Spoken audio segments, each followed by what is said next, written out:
So it's with great pleasure that I welcome to the stage the Prime Minister, the Right Honourable Theresa May.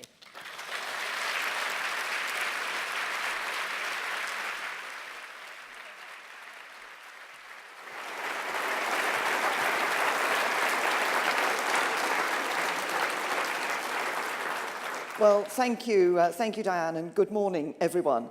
And it's a pleasure to be with you all today at what is, I think, an event of firsts and lasts. So if I start with the lasts, and reference has already been made to the fact that this is David Orr's final annual conference as Chief Executive of the National Housing Federation. In his 12 years at the helm, David has done much to refocus and reinvigorate the housing association sector, and has been a worthy champion for your cause. David, it's been a pleasure working with you since I became Prime Minister, and I'm very sorry to see you go.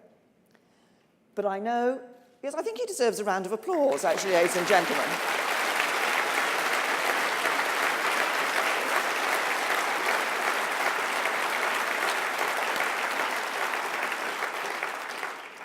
But I know that in Kate Henderson, the NHF has found a worthy successor and the right person to take the Federation on the next stage of its journey.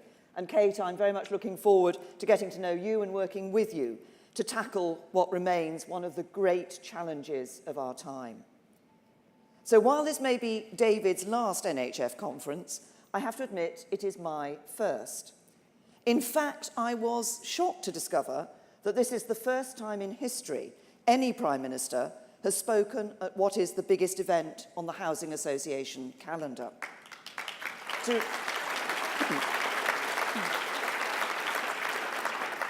To me, that speaks volumes about the way in which social housing has, for too long, and under successive governments, been pushed to the edge of the political debate. At best, taken for granted, at worst, actively undermined. And I'm pleased to say that is no longer the case.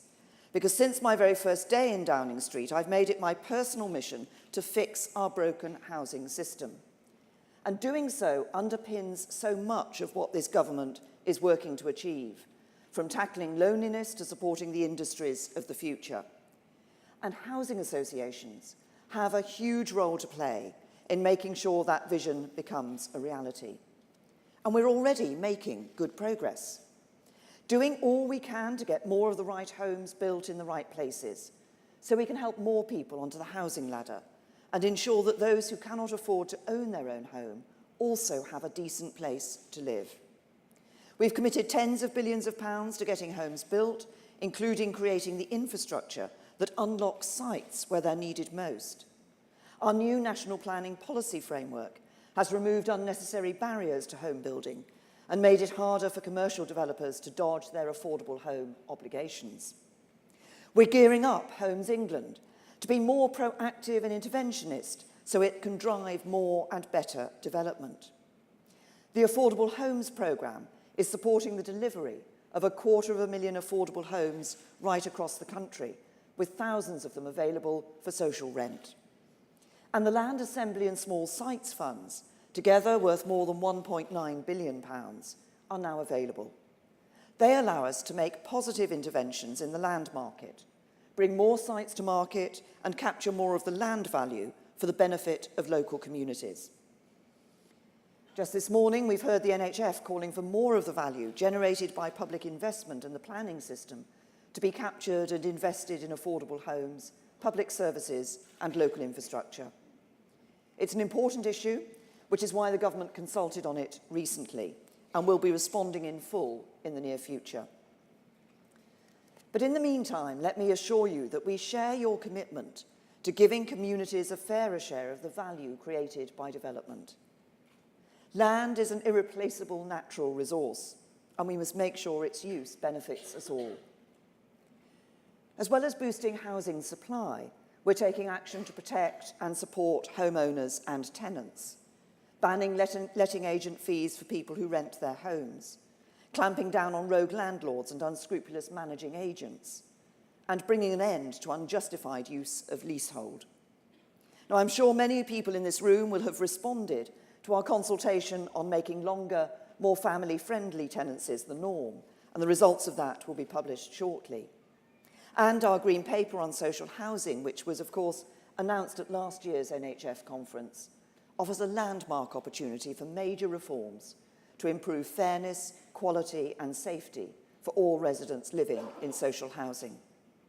James Brokenshire, Kit Malthouse and ministers and officials right across government are pulling out all the stops to make sure everyone in this country has a safe, secure and affordable place to call home. And already we are seeing the results. In 2016-17, more than 217,000 additional homes were added across England. That represents a 15% increase on the previous year.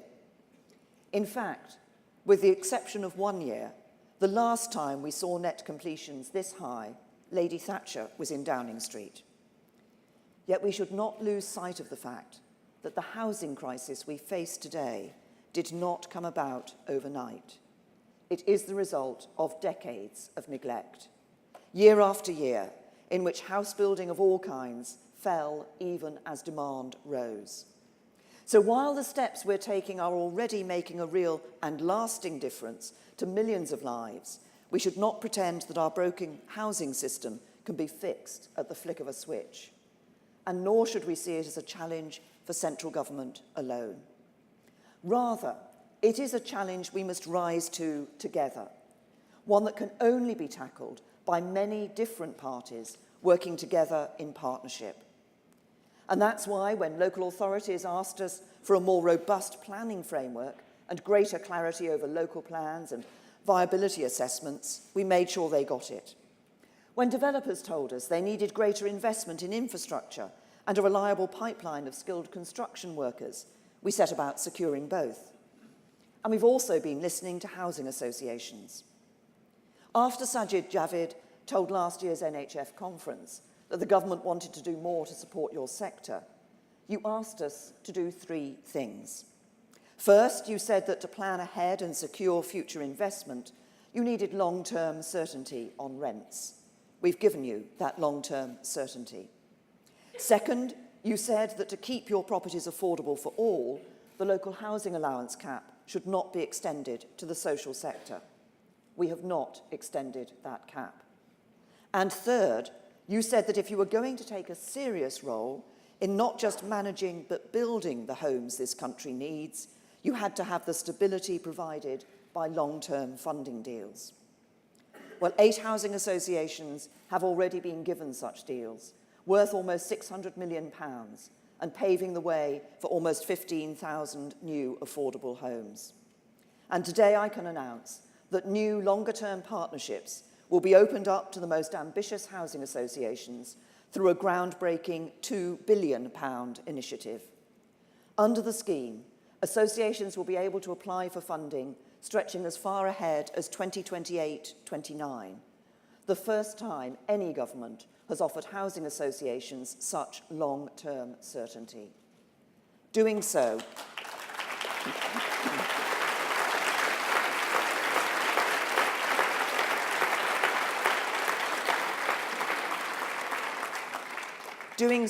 will give you the stability you need to get tens of thousands of affordable and social homes built where they're needed most, and make it easier for you to leverage the private finance you need to build many more.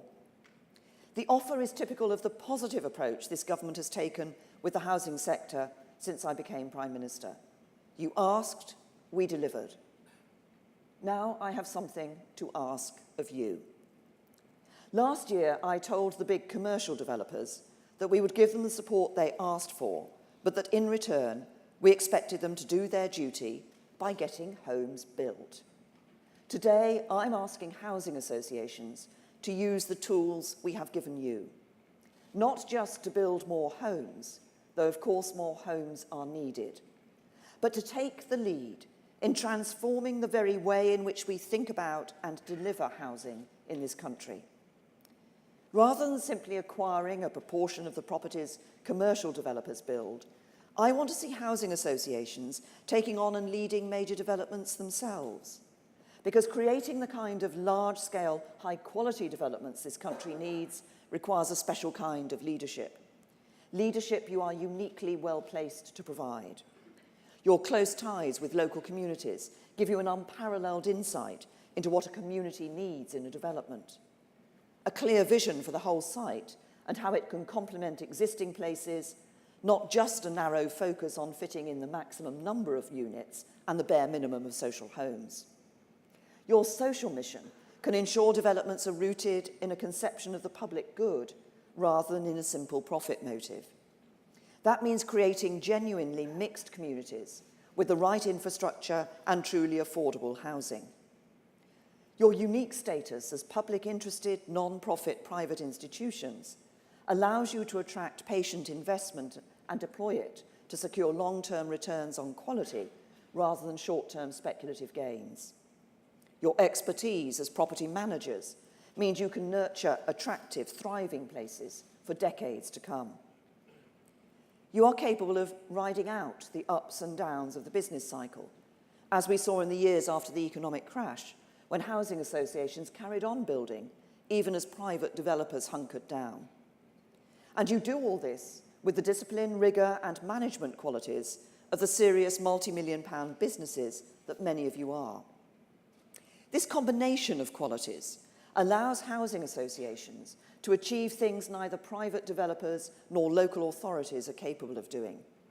And to see what that means on the ground, you need simply look at two major developments either side of the River Thames.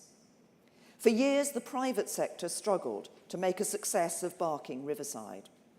Lacking a guiding vision for the site and constrained by short-term business cycles, its huge potential went untapped. Today, under the leadership of L&Q, the build-out rate has quadrupled. The project is finally beginning to deliver on its potential and is on course to become a thriving, growing community. On the opposite bank, two local authorities had similar problems dealing with the unique challenges and opportunities of the Thamesmead estate.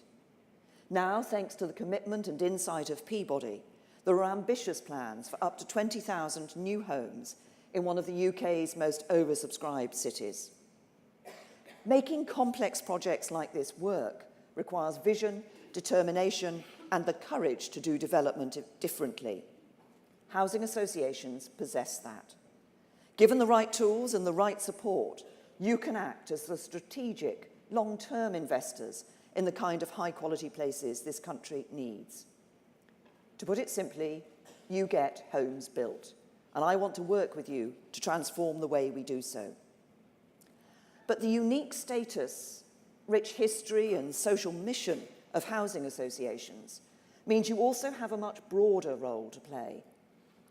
A role that includes changing the way tenants and society as a whole think about social housing. Midway through oral historian Tony Parker's The People of Providence, the author recounts a conversation with a woman who lived on Southwark's Brandon estate, not far from where we are this morning. "I wouldn't want to be thought of as an estate person, not in any way at all," she tells him. "I live here, but I'd never say to anyone my home is here." That conversation took place almost 40 years ago, but it could just as easily have happened today. Because for many people, a certain stigma still clings to social housing. Some residents feel marginalised and overlooked and are ashamed to share the fact that their home belongs to a housing association or local authority. And on the outside, many people in society, including too many politicians, continue to look down on social housing, and by extension, the people who call it their home. Part of the problem is physical, in the buildings themselves. Whether unintentionally or by design, the decisions we make about the homes we build for social rent, their location, quality, and appearance, can all too easily make them distinct from the community in which they stand. This, in turn, can cement prejudices and stigma among those who live in them and wider society, leading to lowered expectations and restricted opportunities. It shouldn't be this way. On a new mixed-tenure development, the social housing should not be tucked away behind the private homes, out of sight and out of mind. As you look from building to building, house to house, you should not be able to tell simply by looking which homes are affordable and which were sold at the market rate. The quality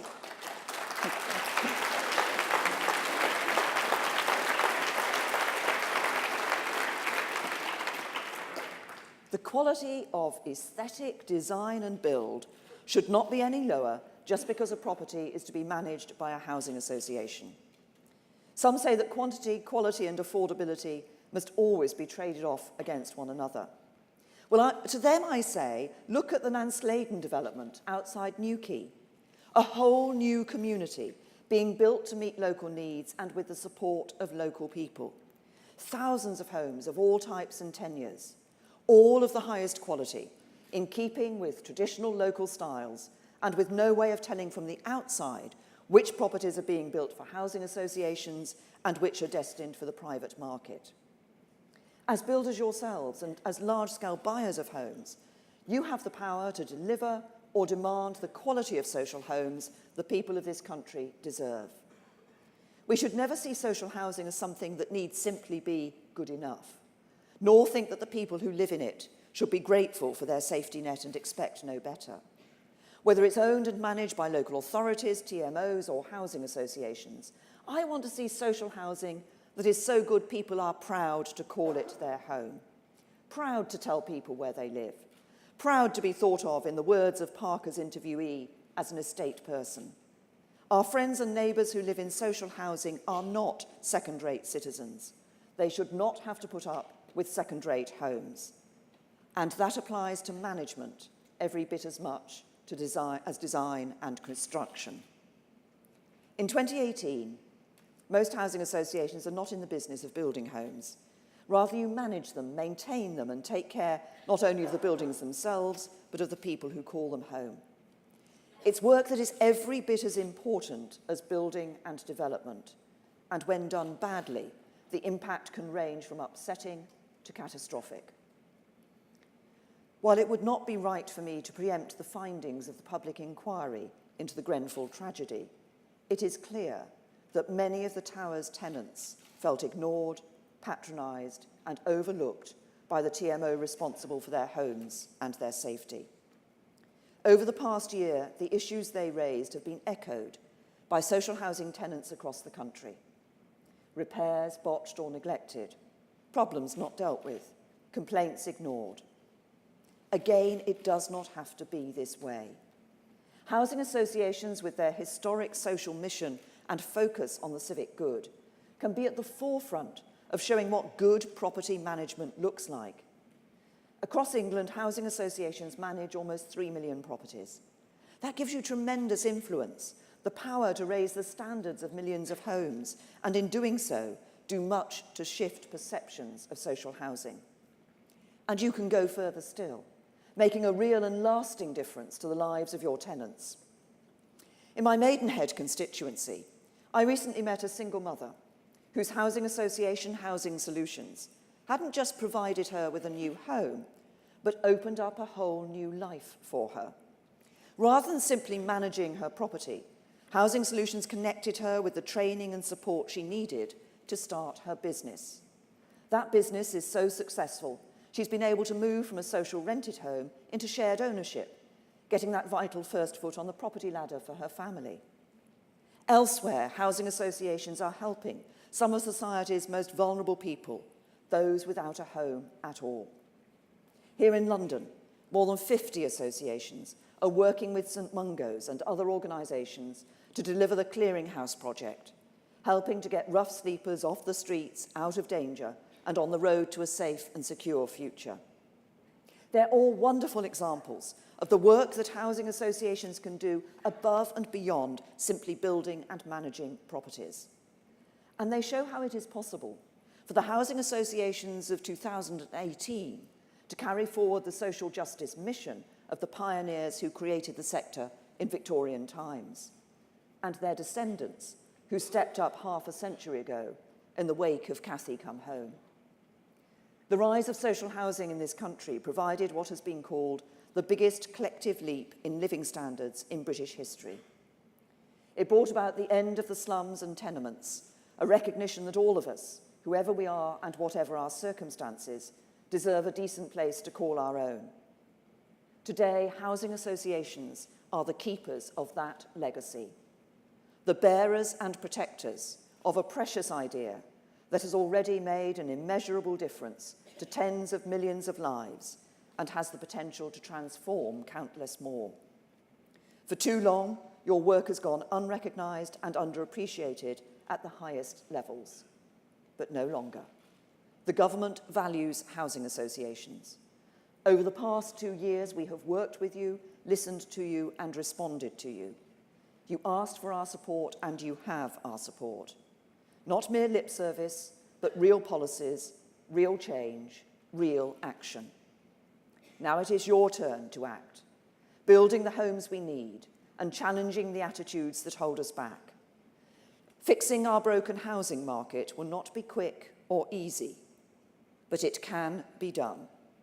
And with this government's support, housing associations can be at the centre of making it happen.